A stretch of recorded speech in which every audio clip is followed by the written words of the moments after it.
মূলত মানুষের জন্য, মানুষের পাশে দাঁড়ানোর জন্য, মানুষের উপকারের জন্য। কিন্তু আমরা মানুষের উপকার করতে গিয়েও আমরা বাধাপ্রাপ্ত হয়েছি। এর থেকে বড় দুঃখের কথা আর কি বলবো। আমার এখানে অনেকজন জানেন পঞ্চায়েত নির্বাচনে, বিশেষ করে আমার জেলা নেতৃত্বকে বলবো, অনেক জায়গায় অনেক রকম ঘটেছে। আমার একটু মিসাল আপনাদেরকে দিচ্ছি, উদাহরণ। পঞ্চায়েত নির্বাচনে আমরা ঠিক করেছিলাম যে মানুষের পাশে দাঁড়াবো, মানুষকে কিছু উপহার দেবো, যার যা প্রয়োজন সেগুলো দেবো। তারপরেও আমাদেরকে কথা শুনতে হয়েছিল যে এসব করছো কেন। এর থেকে দুঃখের বিষয় আর কি বলবো। একটা গরিব মানুষের মেয়ের বিয়ে আমাদের কাছে এসেছিল যে কিছু সাহায্য লাগবে। আমরা বললাম ঠিক আছে, আপনাদেরকে সাহায্য করব, কি লাগবে। আমাদের এখানকার তৎকালীন সময়ে যারা ছিলেন তারা সবাই চাঁদা তুলে আমি নিজে গিয়ে সেই মেয়েকে একটা আলমারি দিয়েছিলাম। কিন্তু বড় দুঃখের বিষয়, সেই আলমারি দেওয়ার কারণেও আমাদের ছেলেদেরকে ধমকির মুখে পড়তে হয়েছে। এর থেকে আর কি বলবো।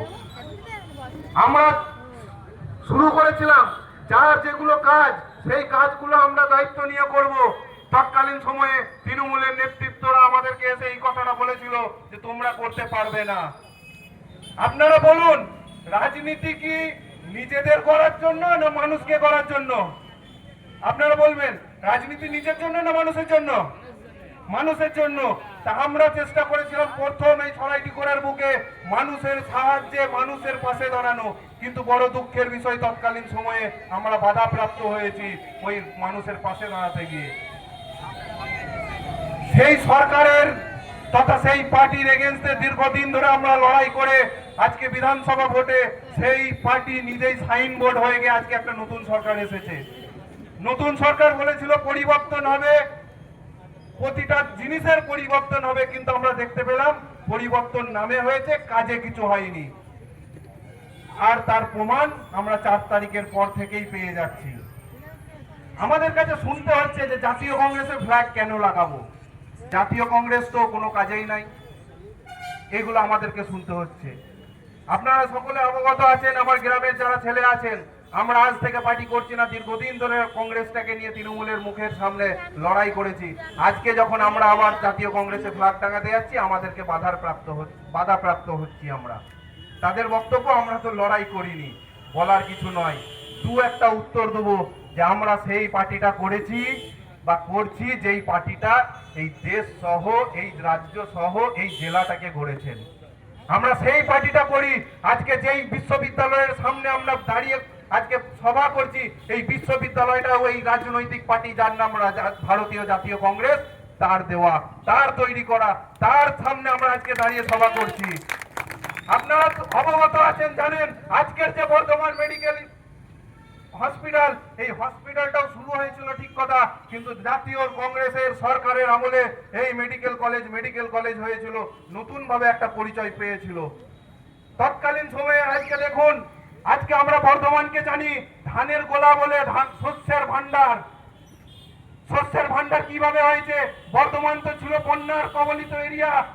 জাতীয় সরকারের আমলে জাতীয় কংগ্রেস যদি ডিবিসি যদি না করতো, আজকে আমরা বন্যা কবলিত এরিয়াতেই পড়ে থাকতাম। আর ডিবিসি যদি না করতো, আজকে বর্ধমান ধানের যে গোলা সেটাও হতো না, আমি আপনাকে বলতে পারি। তাহলে আজকে ডিবিসি জাতীয় কংগ্রেস দিয়েছে। দুর্গাপুর শিল্পাঞ্চল, ডিপিএস, দুর্গাপুর স্টিল প্ল্যান্ট কে দিয়েছে? জাতীয় কংগ্রেস।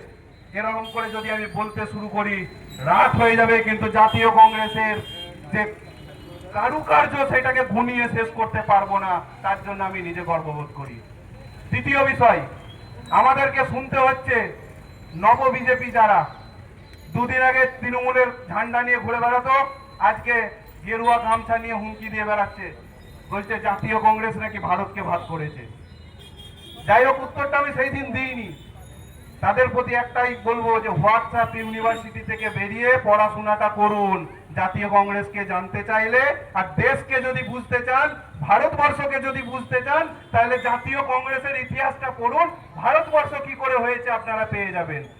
আমি জোর গলায় বলতে পারি, আজকের এই যে ভারতবর্ষ স্বাধীন হয়েছে, এই স্বাধীনতার পিছনে যদি ইংরেজদের সঙ্গে যদি কোনো রাজনৈতিক দল লড়াই করেছে এবং স্বাধীনতার পিছনে কোনো রাজনৈতিক একটা দলের নাম যদি পাই, সেই দলটার নাম ভারতীয় জাতীয় কংগ্রেস। আর কোনো রাজনৈতিক দলের নাম পাবেন না ভারতের সংগ্রামের ইতিহাসে। সুতরাং আমরা যেই দলটা করছি, এই দলটা অ্যাকচুয়ালি সেই দল যেই দল ভারতকে গড়েছে। আপনারা খুশি তো এই দল করে? হাত তুলুন।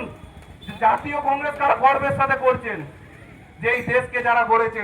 আর ভবিষ্যতেও আমি কারোর বিপক্ষে নয়, কোন রাজনৈতিক দলের বিপক্ষে নয়, আমি তাদের বিপক্ষে যারা ভারতের বিপক্ষে, যারা ছাত্রদের বিপক্ষে, যারা কৃষকদের বিপক্ষে, সর্বোপরি যারা গরিবের বিপক্ষে। কারণ ভারতীয় জাতীয় কংগ্রেস হচ্ছে সেই সরকার, সেই পার্টি, যেই পার্টি বড়লোক আদানি আম্বানি রিলায়েন্স কোম্পানির জন্য ভাবেনি, সাধারণ কৃষক আর সাধারণ খেটে খাওয়া মানুষের জন্য ভেবেছে। আজকে গ্রামে গ্রামে যে স্বাস্থ্য কেন্দ্র কে দিয়েছে? জাতীয় কংগ্রেস। আজকে পোলিও কে নিয়ে এসছে? জাতীয় কংগ্রেস। গ্রামে গ্রামে স্কুল কে দিয়েছে? জাতীয় কংগ্রেস। গ্রামে গ্রামে আজকে আইসিডিএস কে নিয়ে এসছে? জাতীয় কংগ্রেস। আজকে 100 দিনের কাজ কে নিয়ে এসছে? জাতীয় কংগ্রেস। সুতরাং প্রতিটা বিষয় যদি বলতে শুরু করি, এখন আগেও বললাম রাত হয়ে যাবে, সকাল হয়ে যাবে, শেষ করতে পারবেন না।